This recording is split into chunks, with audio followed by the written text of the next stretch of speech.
Hello, আজকে কিছু product দেখাবো তোমাদের। আমার রিসেন্ট অর্ডার করা কিছু প্রোডাক্ট। রিসেন্টলি এই স্ক্রাবটা আমি কিনেছি। এটা বডি স্ক্রাব। এটা হলো ফরেস্ট এসেনশিয়াল এর টারমারিক অ্যান্ড স্যান্ডেলউড।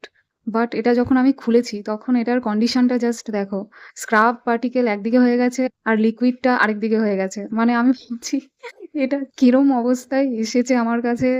কি বলবো, আমি অনেক স্ক্রাব ইউজ করেছি, খুলে এরম দেখতে পেয়েছি, এরম তো খুব কম হয়েছে। এটা মানে কি অবস্থা? আমি কিছুই বুঝতে পারছি না।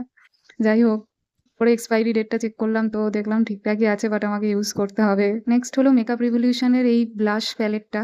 ওদের প্রায় ৩-৪ রকমের ব্লাশ প্যালেট আছে। এটা পাউডার ব্লাশ প্যালেট। ওদের স্পেসিফিক্যালি এই ব্লাশ প্যালেটটা আমার খুব পছন্দের। এটা অলমোস্ট সব অ্যাপে আউট অফ স্টক থাকে, বাট লাকিলি এটা আমি Amazon থেকে পেয়েছি। সুন্দর লাগে আমার এই ব্লাশ প্যালেটটা, মানে জাস্ট দেখো কালারগুলো খুব অসাধারণ। Hermès Milanoর এই সেটিং স্প্রেটা কিনেছি। আমি ফার্স্ট টাইম এটা ইউজ করব। ইউজ করে বলব যে কিরকম লাগলো আমার। তো আজকের মতো টাটা।